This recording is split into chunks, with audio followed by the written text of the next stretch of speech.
जी जी जी, ये चीख पुकार आप देख सकते हो कि पर प्रशासन की यहाँ पे कोई सुविधा नहीं है, यहाँ पे कोई वोट कुछ नहीं है कि बच्चों नहीं ट्रैक्टर मंगाओ, कहाँ से मंगाएंगे इनको ट्रैक्टर? हमें बालक ढूंढना ट्रैक्टर मंगाने के लिए। सर सुबह से ये टाइम होने को जा रहा है, बस यहाँ ढूंढ कर वापिस आ जा, मैं बस कार्रवाई कर रहे हैं बस। ये कोई कार्रवाई थोड़ी नहीं है। ये है एनसीआर के जनपद गौतम बुद्ध नगर के दनकौर खादर के हालात।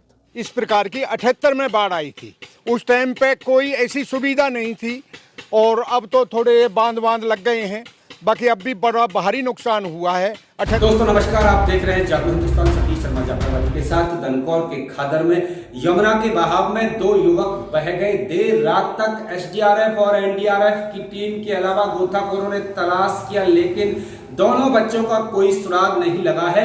गांव मकनपुर बांगर में मातम छाया हुआ है, कई घरों में चूल्हे नहीं जले हैं, घर का इकलौता चिराग बुझ गया है और बाढ़ ने लोगों को बहुत परेशान किया है। किसानों की फसलें बर्बाद हो गई हैं। दोस्तों हमने मकनपुर, खादर और लतीपुर गांव का दौरा किया। सबसे पहले इस घटना की हमने ग्राउंड जीरो रिपोर्ट आपको दिखाई थी। अब आपको हम दिखा रहे हैं कि बाढ़ ने किस तरह परेशान किया है, किसानों की फसलें बर्बाद की है और गांव में कैसे पानी भरा, कहां तक पानी भरा, क्या कहते हैं गांव के लोग और क्या हालात हैं यमुना में बाढ़ के। आइए देखें जीरो ग्राउंड रिपोर्ट जागरूक। दोस्तों ये मकनपुर खादर गांव है, पीछे यमुना के बाढ़ का पानी है और इस बाढ़ के पानी से ग्रामीणों को बचाने के लिए शासन प्रशासन ने कोई उपाय नहीं किए हैं। गांव में कोई राहत कैंप नहीं है, कोई सुरक्षा चौकी नहीं है और गांव वालों ने खुद ही अपने बचाव के उपाय कर रखे हैं। ये रबड़ का जो टायर देख रहे हैं, ये ग्रामीणों ने खुद तैयार किया है, यानी बाढ़ के पानी से अपने आप को बचाने के लिए आपने तैयार किया ये। हाँ यार, नार लाता हूँ मैं और नाच लाता हूँ, आटा लाता हूँ, इसी से लाता हूँ मैं, इसी से लाता हूँ। नदी के किनारे ये मकनपुर गांव है, दनकौर के खादर का दूसरा गांव है। पहला गांव लतीपुर है और दूसरा गांव ये मकनपुर खादर है। ये दोनों गांव यमुना के किनारे पर हैं। मेरे पासर में आप देख रहे हो यमुना नदी है। यमुना नदी में दूर तक पानी ही पानी नज़र आता है और हरियाणा सरकार द्वारा जो वाटर प्लांट लगाया गया था पानी की सप्लाई के लिए, जहां से गुड़गांव को बहुत बड़ी सप्लाई पानी की जाती है, वह पूरा प्लांट डूबा हुआ है। प्लांट काम नहीं कर रहा है। खेतों में दूर तक आप देखेंगे तो पानी ही पानी नज़र आ रहा है।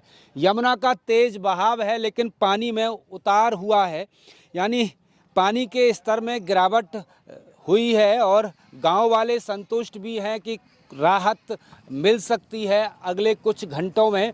हालांकि कुछ खबरें हथनी कुंड से अतिरिक्त पानी छोड़े जाने की भी मिल रही हैं, लेकिन फिर भी पिछले दिन की यानी शनिवार की अपेक्षा आज रविवार सुबह 10 बजे हुए हैं और शनिवार की अपेक्षा पानी में उतार हुआ है। लोगों ने राहत महसूस कर रहे हैं। मकनपुर गांव में हैं और यहाँ ग्रामीण मौजूद हैं और प्रधान जी का ये घर है जहाँ कौन कौन जनप्रतिनिधि अब तक गांव वालों की समस्याओं को देखने के लिए या सुनने के लिए आए, उनसे बातचीत करते हैं। जी भाई साहब, शुभ नाम क्या है आपका सर? जी मेरा नाम पूरन सिंह सोलंकी है। जी सोलंकी साहब, तो आप यहाँ कौन कौन ग्रामीण अब तक की समस्याओं को देखने के लिए कौन कौन जन? देखिए जी, हमारे विधायक साहब हैं जी जी, यहाँ कई बार हर रोज दौरा किया है उन्होंने और उनसे बड़े चेयरमैन साहब हैं और लोगों के दुख सुख की भी सुनी है और उसका भी देखभाल की है जो पानी में फसल डूबी है। जी जी। और जो है चेयरमैन भी आए हैं, विधायक साहब कई बार आए हैं और सांसद जी भी आए हैं और जिला पंचायत भी आया है, डीएम साहब भी आए हैं, एसडीएम साहब भी आए हैं और पुलिस अधिकारी भी आए हैं और सभी आए हैं, कोई बाकी नहीं रहा। जो भी अधिकारी हैं, बिजली बोर्ड भी आया है और जो है सभी आए। गांव में बिजली की सप्लाई मिल रही है गांव वालों? हाँ, गांव में बिजली की सप्लाई ठीक चल रही है, कोई परेशानी नहीं है बिजली की सप्लाई को। बाकी नुकसान फसल को बहुत भारी हुआ है और हमारे यहाँ तो हर किसान का नुकसान है और जो धान लग के तैयार, लागत लग के तैयार थी, खाद पानी जो भी कुछ लगाना था लगा के और जो है फसल नष्ट हो गई। यमुना का पानी घरों के पीछे तक लग गया है, कई फुट गहरा पानी यहाँ खेतों में है, घरों से लगा हुआ है पानी और घरों का जो राशन है वह भी ग्रामीणों ने यहाँ बाहर रख रखा। आप देख सकते हैं ये अनाज के ड्रम हैं जो ग्रामीणों ने बाहर निकाल के रख रखे हैं क्योंकि कभी भी बाढ़ के पानी से इनको नुकसान हो सकता था। इस कारण ये जो गेहूं के जो ड्रम है वो यहाँ घरों के बाहर रखे हुए हैं। मकनपुर खादर गांव में ये ग्रामीणों के घर हैं जो पानी चारों तरफ जिनके पानी ही पानी है और पीछे दूर तक खेतों में फसल किसानों की बर्बाद हो गई है। यहाँ से हरियाणा की सीमा मात्र कुछ ही दूरी पर है और काफ़ी किसान यहाँ मौजूद हैं जिन किसानों का नुकसान हुआ है और जिनकी फसल बर्बाद हो गई है। घरों में जहाँ इनके जो राशन का सामान था या और पशुओं के चारे का सामान था जो फंस गया है यमुना के किनारे पर। बहुत सारे किसान यहाँ मौजूद हैं, उनसे बातचीत करेंगे। जी, क्या नाम है आपका? अपना नाम बताइए। कालू है जी। तो आपका क्या कहाँ घर कहाँ है? घर ये है जी। अच्छा अच्छा, तो क्या नुकसान कितना हुआ है? नुकसान हुआ 60 मन अनाज बहेगा जी। अच्छा, 2 भैंस मरी हैं पानी डूब के। अच्छा, 2 भैंस मर गई हैं और फसल बर्बाद है ही। अच्छा अच्छा अच्छा, कोई आपकी बात को सुनने समझने के लिए आया कोई किसी अभी प्रकार? कुछ नहीं आया जी। अच्छा अच्छा, और ये भाई साहब आपका शुभ नाम क्या है? मेरा नाम है जी ओमदत्त शर्मा। ओमदत्त शर्मा जी, तो आपका कितना नुकसान हुआ है इससे? देखो जी, मेरे तो 4-6 किले इधर जो हैं जी, वो फसल के नुकसान है, ऐसे पशु का या नाज का नहीं है, क्योंकि मेरी साइड पे पानी नहीं आया घूम कर। ऐसे अच्छा, पानी न जो दूसरी साइड में है नुकसान ऐसा कोई नहीं है बस्ती का कि जिसका नुकसान ना हो। किसी का ज्यादा है, किसी का कम है, नुकसान सभी का है। सभी का है। हाँ जी। यानी फसलों में नुकसान ज्यादा? फसलों में नुकसान विशेष है, सबसे ज्यादा। तो कोई मदद का आश्वासन या किसी ओर से प्रशासन या जनप्रतिनिधियों की ओर से मिला है आपको या नहीं मिला है? ऐसा जी, हमारे सांसद महोदय आए थे जी कल। उन्होंने बोला कि भाई प्रधान जी तुम्हारे जैसी भी रिपोर्ट देंगे उस हिसाब से हम तुम्हारी जो भी मदद बन पाएगी संभव मदद करेंगे। तो प्रधान जी तो अपना तेरी अपने चहेतों की रिपोर्ट देंगे, प्रधान जी सबकी रिपोर्ट देंगे। प्रधान तो कहीं ना कहीं राजनीति से प्रभावित होते हैं ना प्रधान तो? ऐसा है ना, सभी की देंगे, सभी की देनी चाहिए वैसे तो, और देंगे भी सभी की। ऐसा कोई ऐसे विशेष नहीं होता कि जब कोई प्रलय आती है किसी तरीके की तो आप हम सभी पीड़ित होते हैं उससे। तो भाई कोई बात नहीं। आपको क्या लगता है गांव वालों का कितना नुकसान हुआ है? काफी नुकसान है जी, अधिक से अधिक 80% नुकसान है। तो और किन किन फसलों को नुकसान हुआ है? धान है, बाजरा है, ज्वार है, मक्का है, हर तरीका की फसल बोबी ही इस टाइम जो समय की फसल है। अच्छा, ये जो धान के में पानी भर गया है, ये पानी निकल जाएगा तो धान की फसल तो हो नहीं होगी जी, सब खत्म। अच्छा, ये खत्म है जी, तो ये फसल होगी नहीं ना ना ना, दोबारा नहीं होगी। ये तो अब ये सोचो कि गेहूं ही बोबेंगे जो पानी सूखने के बाद में गेहूं ही बोबेंगे।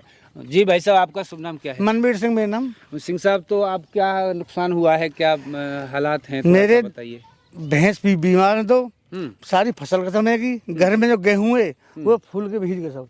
अच्छा अच्छा, मैं यहाँ सड़क पर पड़ा हूँ। मेरे 2-3 भैंसें बंध रही हैं पटना के पास और मेरा मकान वो है। वो जो पीछे आपका हाँ मकान जी, है, हाँ जी। तक डूबा पड़ा हाँ है। जी, बहुत परेशान हूँ मैं। तो ये अभी की बार पानी आया है या मेरी जिंदगी में पहली बार इतना पानी। कितनी क्या उम्र हो गया? 50 साल। अच्छा, 50 साल की उम्र है आपकी? बस में आई थी इतना पानी ना हो, ज्यादा पानी, बहुत ज्यादा पानी है। अच्छा, 78 से भी ज्यादा पानी? ज्यादा पानी है, ज्यादा पानी है।